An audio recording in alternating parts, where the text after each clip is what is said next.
Hello, and welcome to Making Known the Unknown. I'm your host, Tina Tarryk, and tonight's show is titled Messages. We haven't seen the viewers for quite some time.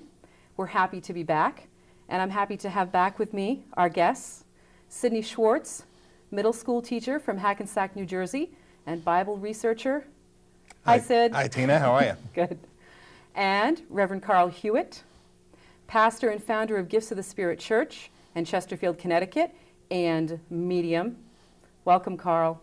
Thank you. Okay. You might have noticed that I mentioned medium when I was referring to Reverend Hewitt. Reverend, medium. That's strange. Well, we have a little bit of a clip right now that we call our educational piece about exactly what mediumship is. And if we could have that clip now.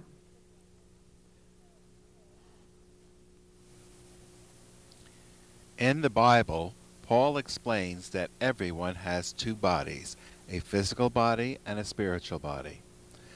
Mediums use their spiritual bodies when they act as a communication bridge between the physical and spirit worlds. As a spirit speaks, mediums hear the information using the ears of their spiritual bodies, then repeat the information to other physical people. Mediumship is synonymous with the biblical term, Gifts of the Spirit. The focus of our show, Making Known the Unknown, is to provide knowledge through the use of Reverend Hewitt's mediumship and Sidney Schwartz's research. The Bible contains the history of psychic events, along with man-made doctrines created by priests centuries ago. This show will explore the untruths which the Bible entrenched into our society. By uncovering these untruths, we encourage people everywhere to think for themselves with a critical mind.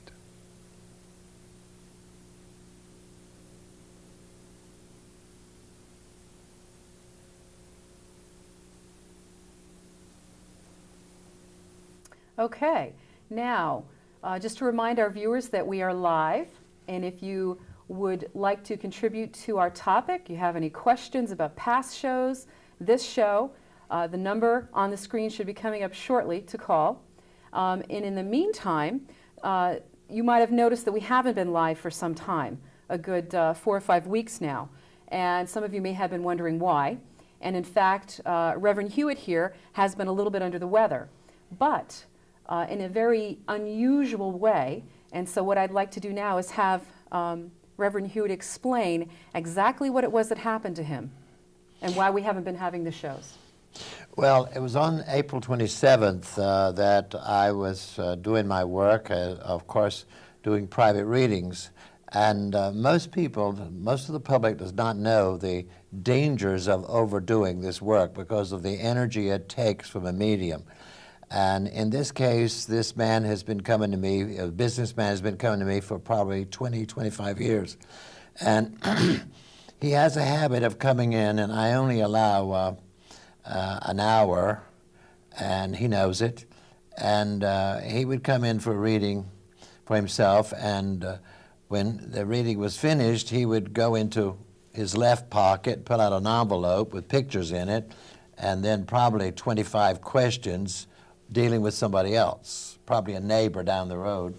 And instead of using the 1 hour that was allocated to him, he would get a reading for the neighbor and then another pocket, another envelope, and pictures and questions for another person. So he wound up getting readings for about 6 people in the course of 2 hours and a half.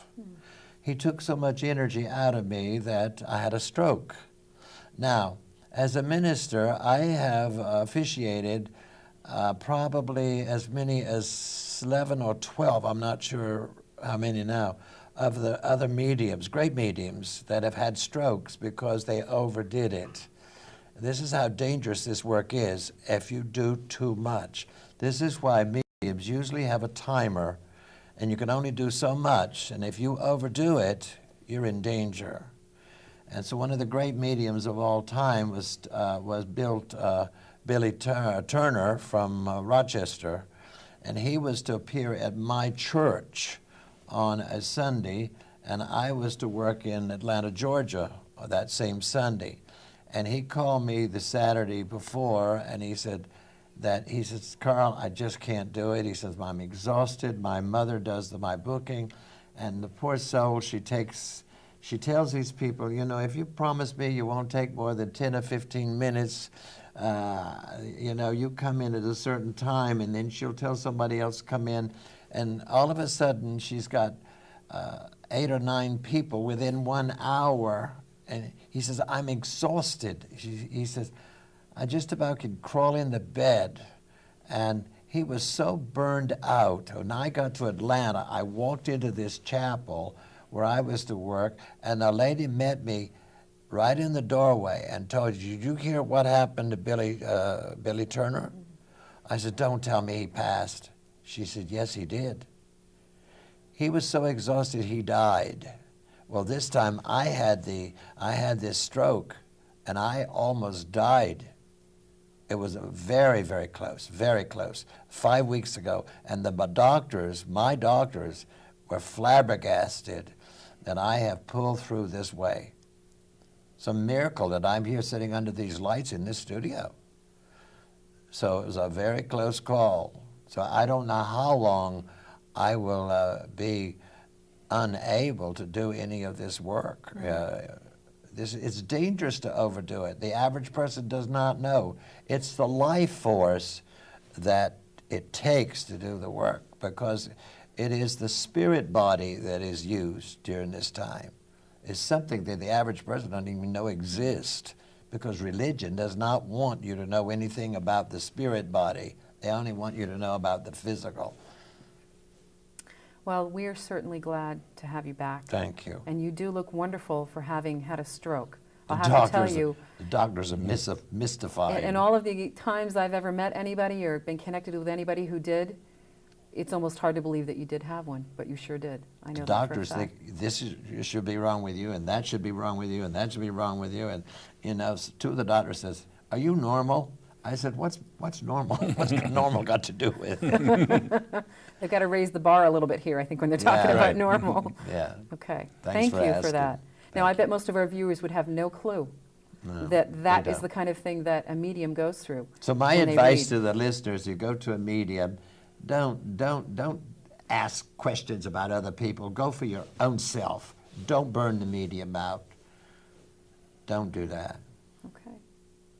Thank you. We're going to start the show a little bit differently tonight, since our show is about messages. I'm kind of excited here because first we wanted to talk about something that has to do with current events. There are a couple of things that have come up in the past few weeks that I thought were kind of interesting to dive into. One of them is with respect to something that was referred to as inflatable churches. I don't know if any of you had heard about that in the news some time ago.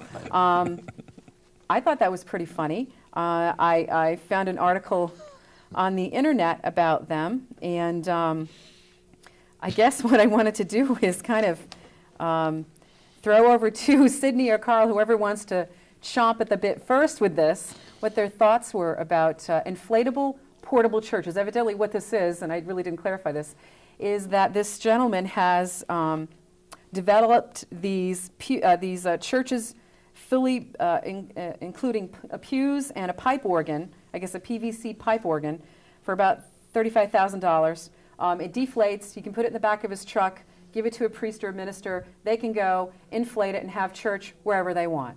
So I'm throwing it over to Sidney first, I guess. From my experience, I would kind of say that not all, but some of the ministers have so much hot air to be easy to inflate. That's not the answer I expected. Okay. All right. It's a free-for-all. That's fine. Okay. All right. I guess here in the article, some of the priests that were spoken to, or the man who actually created this church, said the churches used to be at the center of our communities, and sadly, that's not the case anymore. And they also mentioned that this is a great attraction for children. I guess they would think it's like one of those jumping houses. Right. But I don't think that those are the same things, really. Well, you know, it basically, you could go out into the woods and be in a greater cathedral than any plastic thing that could be blown up. or inflated, I should say, might be a better word to use these days. But you know, God created these magnificent places, you know, in the world. You know, you go out into the forest and these magnificent trees, and it's a much more holy setting than a plastic bubble thing. Now, Jesus told me that the greatest cathedral that he's ever walked in was the Garden of Gethsemane, which was a cluster, it was a forest.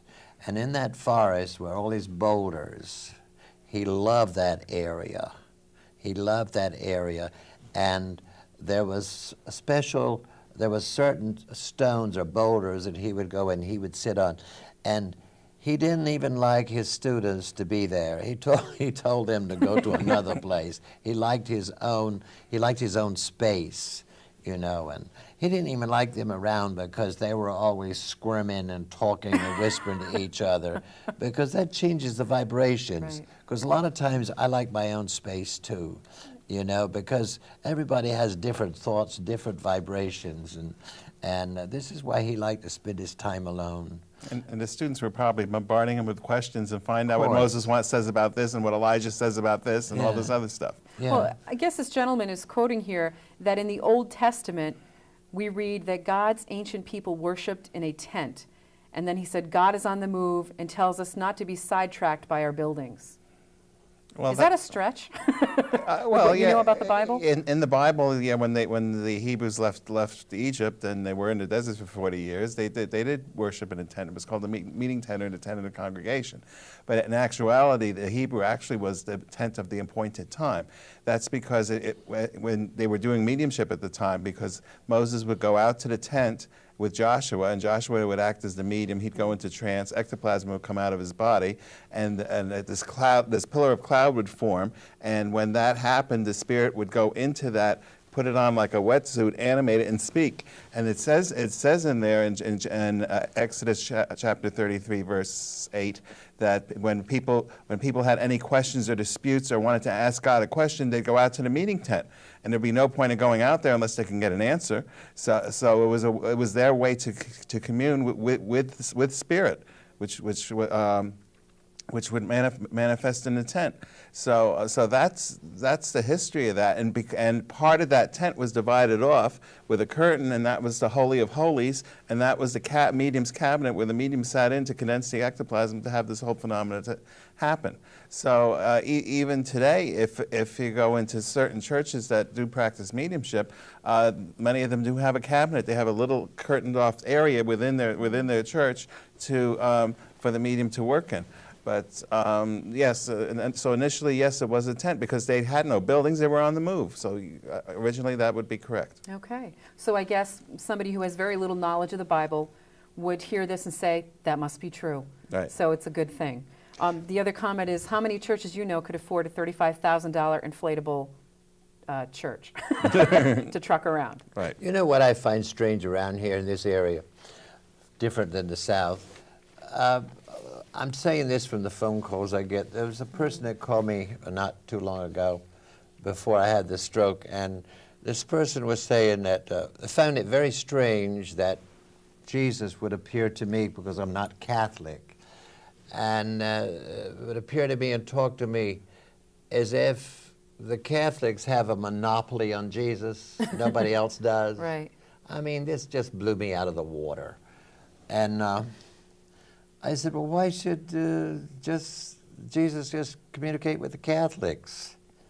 I said, you know, heaven is not separated. You know, here's Catholic Village over here, and here's Baptist Village over here, and you get to the other side, there's a great big neon sign, you know, all Catholics go that way and the Baptists go that way. I said, that's the stupidest thing I've ever heard about, you know?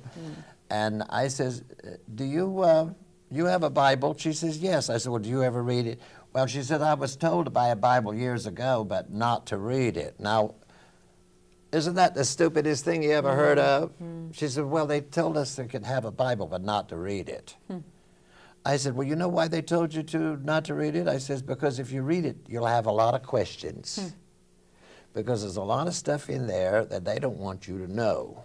They really don't, because you're going to ask a lot of questions. Okay.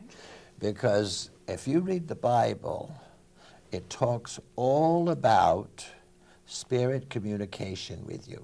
All the way through, it says, and the voice of the Lord spoke to this one, and this Right. one, and said this, this, Right. and this, and this. Right.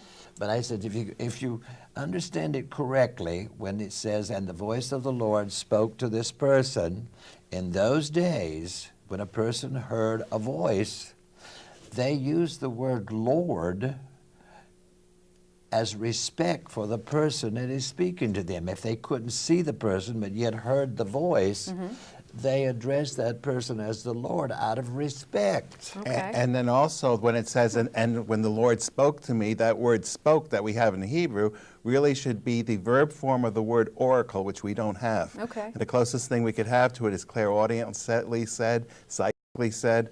That would be the correct translation of that, because we don't have a verb form for the word oracle. All right. Well, we have someone who does want to speak to us on line 1, so let's give that a shot. Good. Go ahead, caller. My question is regarding Christ and Church. I can't Okay, hear. your question is regarding Christ and Church. I'm just going to repeat these loudly for Yeah, it's Sidney hard- and it's for hard to Carl. hear. Go ahead. Sure. The main point being, as long as Christ and Church is on the move, I don't understand what the issue is. Oh, so your question is, you're not sure what the issue is about, you were talking about the inflatable churches? Exactly. Okay. Let me see where I just read that. It says that God is on the move and tells us not to be sidetracked by our buildings. So your question was, you're not sure why the person who wrote this article said that? Yes. Okay. Would you like to address that? Well, basically, God is within. You don't need a building at all to worship Him. All you need to do is close your eyes and go into your own closet of prayer, as Jesus said, and address the Lord God of your being, which is right is your soul in the middle of your chest. You can be anywhere on the whole planet, in an inflatable church, in an inflatable synagogue, out in the woods, in a cave, anywhere to do that. If God was outside of us, Jesus would have built a church himself. Okay. It's very simple. Okay. As far as I was aware, that's correct. If there's more than, I believe it was 2 people, Yeah. there is a church there. No, it says where there's 2 or more people, I shall be there. Jesus was saying when there needs 2 people for the communication, to have the energy to communicate with Him. And that he was, again, that goes back to psychic science. Yeah. Does that help you, caller? I believe so. Okay. Did you have another question? No, I guess I was just a bit, moved by that. Okay. As long as Christ is working, He's working no matter what. Oh, yeah. I think that is the message. Yes. That Christ is working no matter what. Right. Absolutely. Okay. Thank you for calling. Bye. Bye-bye. Okay. Moving right along, one of the other things that has come up in current events that I think Sidney had made me aware of, we were talking about this a little bit, was that a church in Los Angeles, evidently, was dedicating a section of their chapel to victims of sexual abuse. And this came through in several sources. I believe it was beginning Memorial Day of this week, which is rather interesting that it was timed on Memorial Day. And I highlighted a whole bunch of things about these articles, but what I want to do really is turn it over to Sidney and Carl and ask what they think about that. I was on the bed that day. It was a bad day for me. I was trying to recuperate, and when I heard that, I wound up on the ceiling, because that is one thing that I could not believe, that a religious organization would do something like that to remember something, because to me Memorial Day is a day to remember the people, the men that have given their life for the liberty of this country, and to remember these young boys, these young men that have been ruined by these priests. I could not believe that any organization would create something to remember this.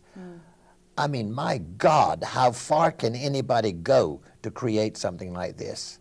See, the thing is that in this particular case, because the priests hold such an important role for those people in the congregation, and they look up to them almost as if they were God. For them to go and totally contradict everything that they preach about as far as living a moral life, and for them to then go and have and sexually abuse people that have this respect for them, and tell them that they are doing something good because the priest says it's good, therefore it is good. Okay, when the Bible and the rest of the church on the pulpit they say it's bad, it causes these people, the people who are abused, to go into this psychological chaos because they feel betrayed and they feel violated, and they don't know what's right because they're not following because of what's it's such a contradictory thing. Now, this happened to be specifically the Los Angeles Archdiocese that has set this up. And evidently, they didn't really even announce it to some of the parishioners. They just did it that morning. And, of course, they had interviewed other people who are with groups which were against, obviously, the molestations that had happened. And some of these people really believed that this was just a stunt or just something to get a lot of press to make the church feel better about itself. So I've kind of seen both sides of this situation. And one of the things that really hits me is that I guess during this whole process, they are not releasing a lot of the records about these priests because there's a possible violation of their rights to privacy. And one of the first things that popped into my mind was, don't we have available to the country now, in most parts, the sex offender website? And my curiosity is if those people who have violated others sexually can be listed, and you can look them up on the internet with their picture, their history, and their address, how come priests are being treated differently? What is their protection? Why aren't they, once they've been accused and convicted, I'm saying again, once they've been accused and convicted, why aren't their pictures right up there with the rest of the country? Any thoughts? Well, the church does their best to protect them, one way or the other. Have you seen any priests lately on those sites? No. No. You probably won't see them. Why do you suppose, Carl? There's just too much money changing hands. Okay. It's unfortunate that in this world, money will buy everything. And the Spirit has told me, and I'm not going to name names of who has been informing me from the other dimension, that everything is bought and paid for. There's a tremendous cover-up. Tremendous cover-up. One of the people that we know informed us that there was a retreat on Watch Hill, that's in Rhode Island, right? That has recently went on the market. The church used to own it, and they had to sell it because of all their litigation costs and things. They can no longer afford to keep it. That reminds me, there was also something else in the news, or that's been happening with respect to churches' steeples falling down or coming down. Yes. Did I hear that? Yes, that's Somewhere, true. somehow? Do you think for the same reason they're not able to resurrect those, because of money issues? Yeah, supposedly it would cost a lot to do that. And I heard there's something about there's a lot of bees or something that gets up there, and there's some chemical reaction that's causing the wood to deteriorate because of the insects there. Of course, in these articles that I had researched here from reputable sources, on that particular day in that church, they also commented that the church was only half full. And so then, of course, one of my thoughts was, they need money. They're not doing too well. One of the programs that we've already done on this show, we talked about crossovers and how the entities on the other side have been really pushing us to finish the book dealing with why people are gay. Simply it was caused by a religion going all the way back about 12 or 15,000 years ago. It took place in Turkey, I believe it was.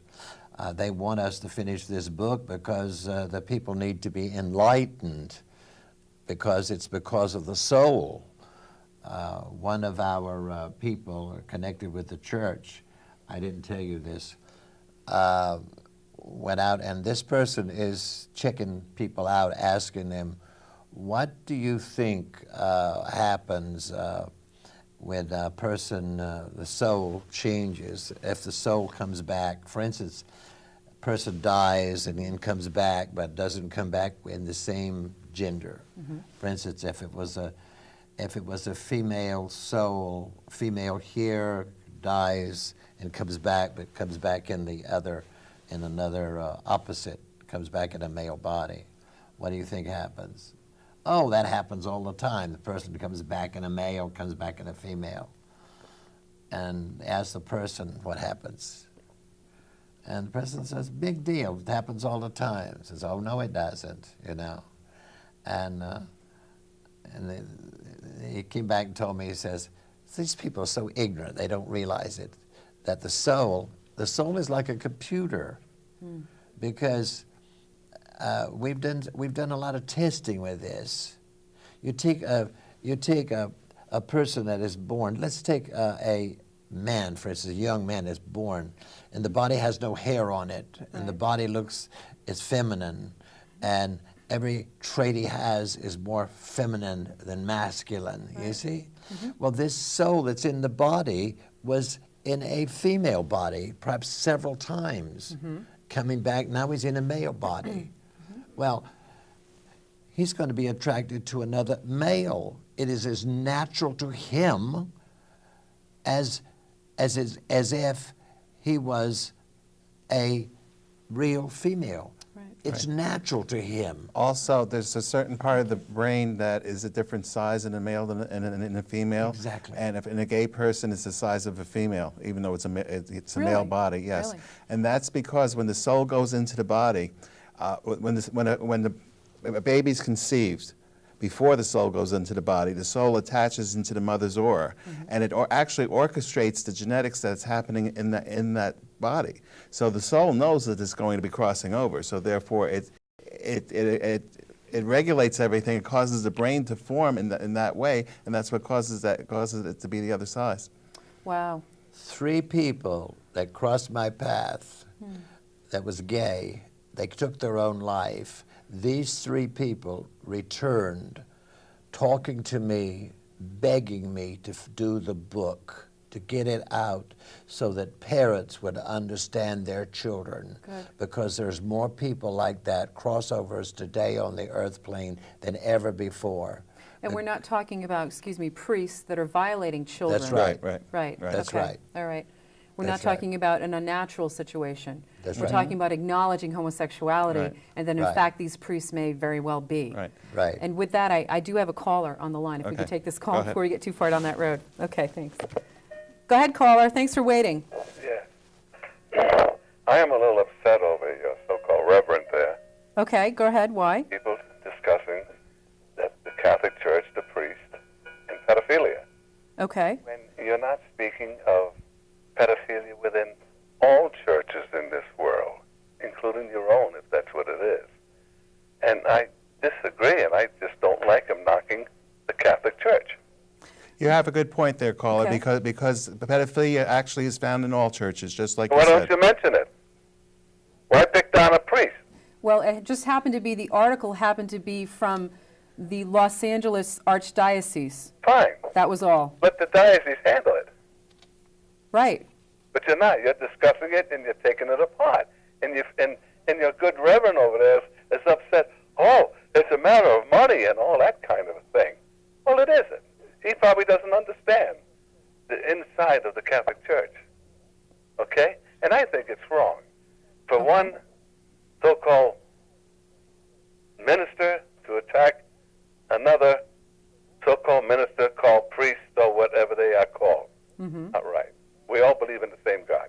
Well, actually, this minister who's sitting next to me has been attacked many times by other ministers right here in this town.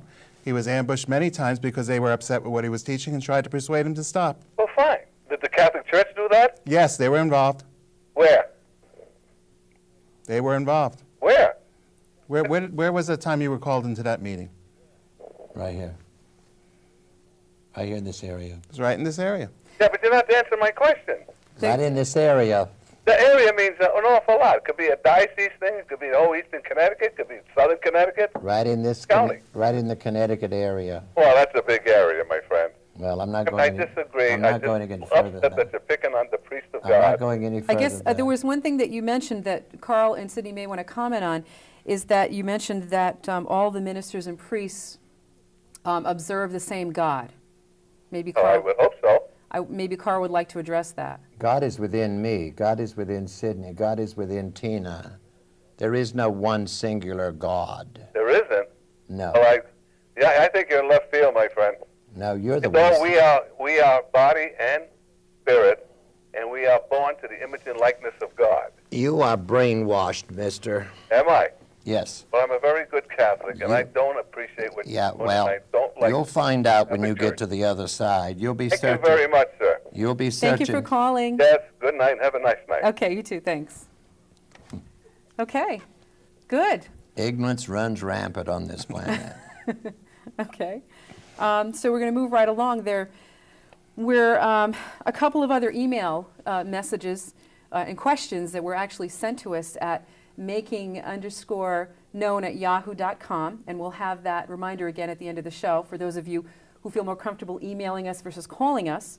And that one of those emails had to do with one of our viewers asking about dreams, and this ties in with messages and interpretation of dreams. And I happened to see one of those emails, and it had to do with dreams of the devil. And I thought that that would be something that we could, between the two of you, maybe could explore a little bit about the significance of dreams and maybe how you answered the question of this particular viewer. Who wants to start? Well, the viewer had a dream that the devil was after him, and he even was smelling the foul odor from the devil and so forth. I don't remember that now. When I received the email, I knew that I couldn't answer it, so I printed it out and I gave it to Reverend Hewitt, and he held on to it and did what's called psychometry, which is holding on to an object, and he was able to attune to the vibration of the writer and her husband. And it turns out that what he was experiencing was part of soul memory. As we said before, when the soul records your whole life, and when you die, it goes to the other side and it lives there for a while. Then it comes back, and when it comes back, it enters a new body and it starts recording information, but from on a different part of the soul. It's like the next track of a CD. Okay. So sometimes there's some bleeding over between what was in your first life and this life. And what was happening was that this particular person, he had lived in southern France. And in southern France, at the time, they were very much against the people who were against the church. And at this time, again, it happens to be the Catholic Church, because in those days, there was only the Catholic Church. The Protestant churches hadn't been established yet. And they were sacrificing lambs, and they, at the time, and the blood would run down the altar through a grate into the dungeon that was underneath the church. Because in those days, many of the dungeons where they used to torture people, the ones who were heretics, supposedly the ones who didn't agree with the church, they were tortured underneath the churches. And this particular person had spoke out against the church. He was taken down in the dungeon. He was tied down there and tortured. And the blood, after a few days that had dripped down, would start having a foul smell. And this is what he was reliving. And it turned out that he was the same age when he was being tortured as he is in this present life. And this is why this memory in his soul is bleeding over from his past life into this life at this particular time in his dream state. You see, Wow. at that time, they would say that the blood of the lamb was symbolically meaning the blood of Jesus Christ, and it would wash the sins away from that person, you see. Okay. So that's what it was. There's some verses there that was talking about being washed in the blood of Christ, taking away your sins. So this man who was having this dream about what seemed to him to be the devil, and even the breath instead of the devil, was really his dreaming of this past life that he had. The stench of the rotting blood made him think it was the devil, you see. Okay. because it was dark in the dungeon and the smell. Yeah. To him it was the breath of the devil. Okay. All right. You see, and so that was a recall of that horrible experience. We've talked before about soul memory and how like young kids can be a genius on playing the violin or playing the piano, and that's because they did it in another life. This is very similar, only it's not there all the time as it is with these children, but certain memories come back. I've had the same experience where I've remembered things in a dream state that were absolutely illogical and didn't make any sense, because it was so rooted in another life. So I'm sure that this put this person at ease with respect to that dream. I believe so, yes. Knowing that it really wasn't the devil and Right. so on and so forth. Right. Okay. That's very helpful. Another question had come up in an email as to what type of a church is Gifts of the Spirit Church, and more specifically, what religion is the church? It's And I thought, non-denominational. okay. I thought it would be great for you to answer this question. Non-denominational. Okay. Because everybody, to some degree, has the potential of being an instrument of the Spirit, which really means, like Jesus was teaching, that's why he selected these 12 students, and he selected them because of the auric field around them, and that light field around them was coming from their soul, which is right behind the breastbone, which puts out the lowest frequency of light on the planet. And unless you have second sight, you can't see it. And he went down to the marketplace, he went down by the docks, you know, where all the fishermen were. You notice he never selected any of the money changers, because if you got your mind on money all the time, your light is so dim you can't even see it. That's why it says in the Bible you can't serve two masters, the Lord and mammon, with mammon meaning money. That's right. That's in the New Testament also. We have a caller on the line. Perhaps it has something to do with the dream. I don't Who know. knows? Let's try. Hi, caller. How are you? Good. How are you, Tina? Good. Actually, first time caller, first time listener. The dream thing, I dig very much. That was very cool. Thank you.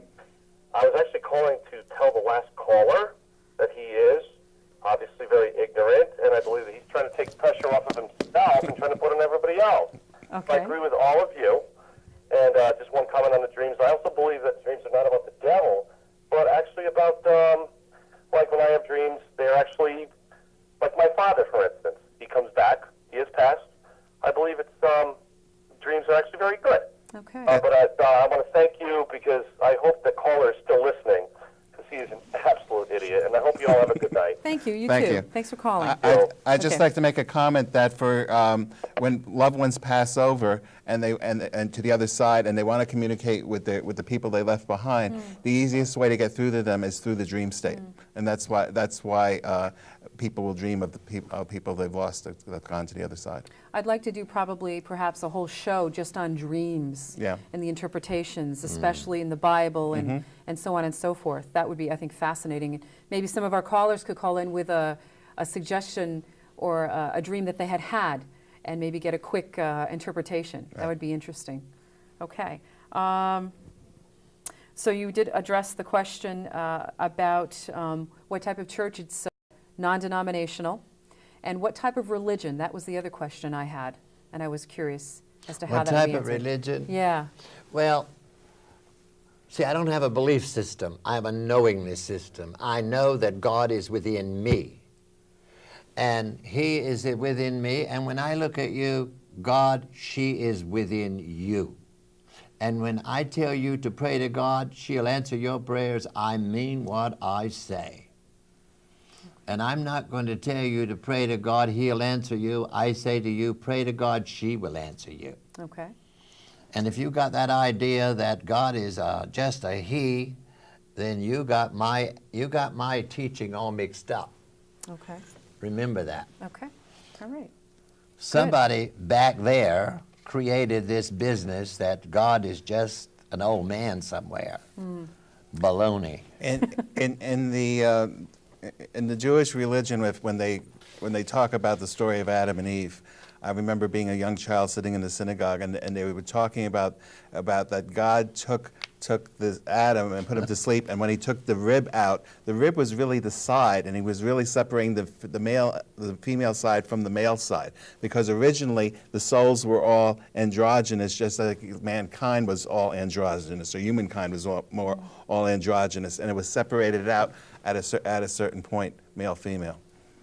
And because it says God made humankind in our image, okay, his image therefore would have to be androgynous. That's true. That's true. It's always usually Okay. looked at from a male perspective. Right. Well, what about the females? And in the Bible where it says that word rib, okay, and I can't remember the exact Hebrew word at this moment, the only place it's ever translated as rib is in Genesis. It's used other places in the Bible and always means side. It doesn't mean rib. So females weren't created out of a rib. The female aspect was removed, was separated from the male aspect. Okay. Okay, which would mean that humankind made in our image would have to be both male and female. Right. He didn't take somebody superior and make somebody lesser off of them. That's right. Okay. I got that. Thank you. Good. Good. Another couple of emails, believe it or not, came in, and this is fantastic. We have actually a couple of teenagers writing to us. I'm getting from what they've discussed themselves in the email that they're younger, at least. And then another person who called in asking about Ouija boards. Ah! How many of you out there, ever since you were children, even if you didn't play with them, you knew about them, or you knew your neighbor did, or you went to a party and somebody was doing something with a board? I think we have a quick graphic here, if we could Yes. throw it up on the screen, please. Okay. Ta-da! Everybody knows what that is, right? The top part is called the planchette, and what's supposed to happen is two people are supposed to hold on to the planchette, and the spirit person makes it move and spells out messages. Now, the questions from our viewers were, is this real or is this a prank? They really seriously wanted to know. Two of our viewers, and I said, well, this is perfect. We should ask about this. Who wants to go first? I'll let you go. Okay, Carl. Okay, I would say to the viewers, fasten your seatbelts, because I'm going to tell you a true story. I've been involved with this for a long time, and this is a big warning. I'd say this was about 15, 18 years ago, not too far from where I live. There's a client that came to me, and her daughter had just entered Storrs College. And she had just entered Storrs College, and she got acquainted with a couple of students up there. And their hobby at that time was playing around with one of those things. And I always warn people about them, because if you play around with one of those things, you might as well put open your front door and put a sign up there. Anybody that walks past my door is welcome in my house. No questions asked. This is the God's truth. You're taking a terrible chance, because if a bad person dies, that person is the same person in the other dimension as they were here. Death does not make a bad person a saint over there. And if you got the idea that they change, then you're crazy. So this particular gal, she was innocent. She and these two other friends, they got this thing and they were playing with it. And so they decided to come back home, which was down the road from where I live. And it was a big house, old colonial house. And way up on the top floor was unfinished, but there was a carpet laid down there, and there was a big closet way over on the side, but there was no wiring in there, no heat up there at all. And so they pretended they were going up there and do some studying, so the mother didn't pay any attention to them. And they went up there, and they all gathered around on the floor so that they'd get away from the mother. And they were going about this thing, and somebody came along and started writing. And everything was all right at first, but pretty soon they were spelling out some four-letter words, and they got worse and worse and worse and worse. And then this girl that lived in the house, she said, if you don't stop talking like that, we're going to destroy this, this board. And so this entity wrote, "You wouldn't dare." And she said, "I certainly will." And she took the board and threw it into that old closet and slammed the door, and they went down and they went to Ocean Beach. Well, she was sort of aggravated at what happened, and they decided to go back to Stores, went back to college, and they got up there. Somebody was trying to get a hold of them, saying, "Your mother wants you to call her." She called her mother, and mother says, "You come home." So she and her two friends went back home, got there, and the house was surrounded by fire trucks. And the fire trucks, the house had caught fire, and the board had caught fire, and there was no wires up there. The board caught fire, and all the lettering on it was all burned. You couldn't find any lettering on it at all. But it caught fire, and it set the house on fire, and the whole house was gutted. Well, the mother took the board to me, and I told the daughter privately, I said, "You should never have gotten involved with that, because that entity threatened you because you called him forward, and then you rejected him because he told you you wouldn't dare." It's possible for them to do this.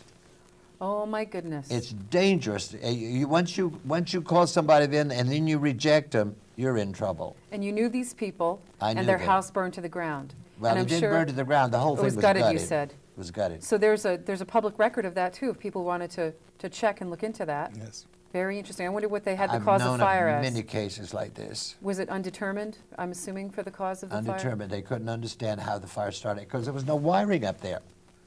There was no reason. There was no heat upstairs. There was no wire, no nothing. My goodness. I remember playing around with these quite a bit when I was in college, and things happen.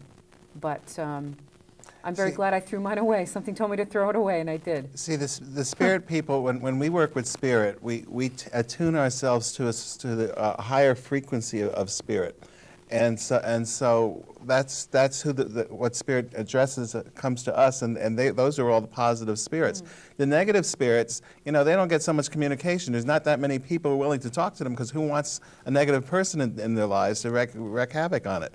So that when you're using a Ouija board, it's since those people don't know enough to protect themselves from the negative spirits come right in. Right. It's kind of like holding up a welcome sign to them. In my case, I have an Indian, Lone Eagle and Lone Wolf. These are like bodyguards. They will not allow a negative entity to enter into my auric field. Okay. You see? All right. They're bodyguards. And all mediums have what is known as bodyguards or controls, and they're protected. Okay. See? So now the protection for people out there with these boards, even though you can find them everywhere. Very dangerous for as anybody games. to Yes. play around They are like marketed this. as games. Yes, they are. Children's games, perhaps. Yeah. And with every other children's And game they you can shouldn't think be. of. Is that what you're saying? They're in all the board games, yes. In my library at the school I'm at, I have this particular book. It's called Ouija, The Most Dangerous Game, and it was written by Stoker Hunt. And this author has documented all the how dangerous Ouija boards can be, and how people really shouldn't use them, Okay. because they can cause all kinds of problems. For example, if you're using the board and the spirit comes around, well, who says he wants to leave afterwards? He can just stay Right, around with you right. all the time, Right. and really cause havoc in your life. You see that now. This is why years Thank you for ago they sharing called that. it the devil's work. Really? You want to find the devil, go out on the street, you find him. Now, you brought a clip with you that's referred to as the 7 bodies. Yes. How is that connected? And we're going to see that shortly. Oh yeah, we wanted to talk with about that. this, with spirit and dying. Well, like I said before, we were talking about protecting ourselves. Right.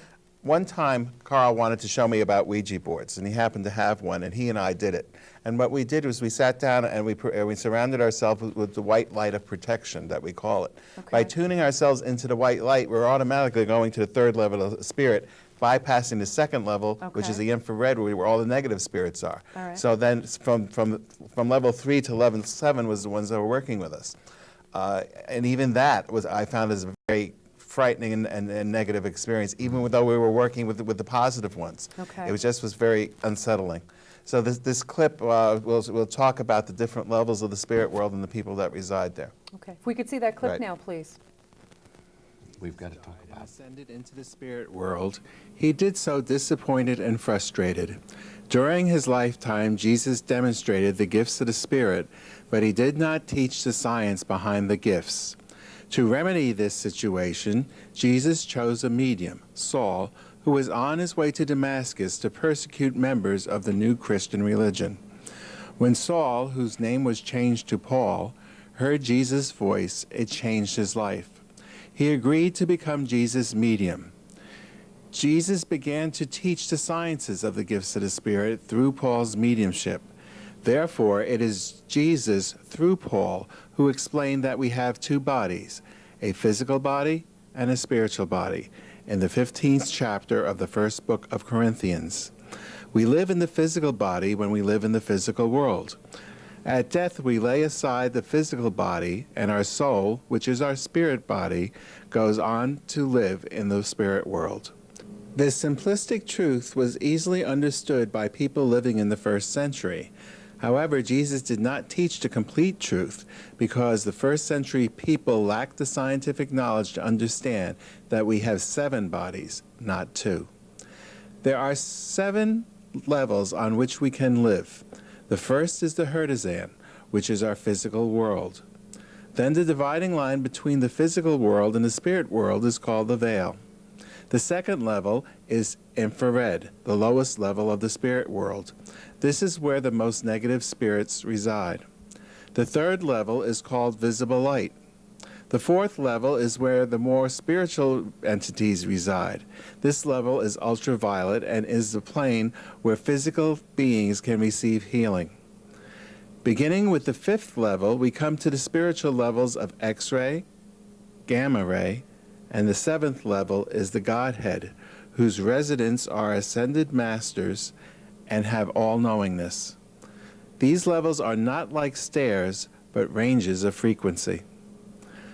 When death comes to the physical body, the spirit body leaves the physical, and when it hits the veil, continues to increase in frequency until it reaches its own level of frequency where it stops. Each level is a step along an evolutionary path towards total enlightenment that exists in the Godhead. We have 7 bodies, one for each level of spirit. We have a Herdisan body, an infrared body, a visible light body, an ultraviolet body, an X-ray body, a gamma ray body, and a Godhead body. They are not really separate distinct bodies all in a row, but are concentric, with the outer edges of it comprising bands around the auric field of the body. Again, the aura is the light field that surrounds the body. The source of the aura is your soul. If your brain were completely working, you would be able to communicate with spirits from all levels of the spirit world. Thank you, Sidney. I think that talks about that light of protection. And Carl has been asked by Spirit to talk about cremation. And we Yes. have just a couple minutes, maybe 2 minutes to talk about that before we wrap up. They have been telling me a great deal about this for a long time, and this is the first time I've had a chance to talk about it.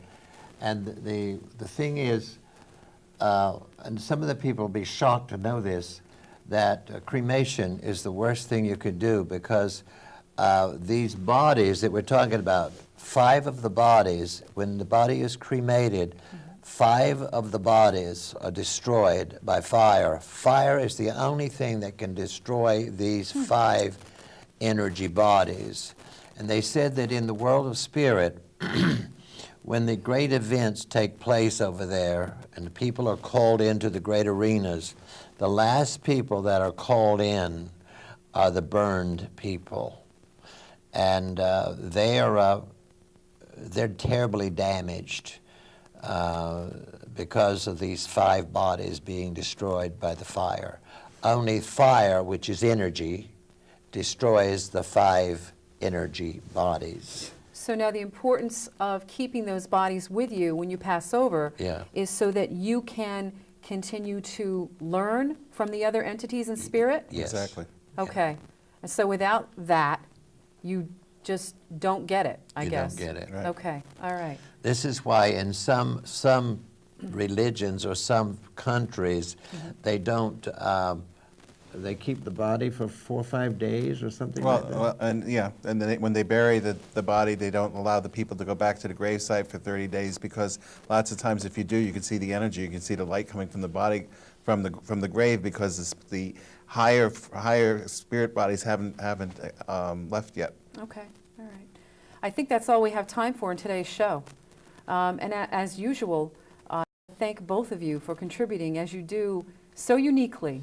And I'm so happy to see Carlos back and well.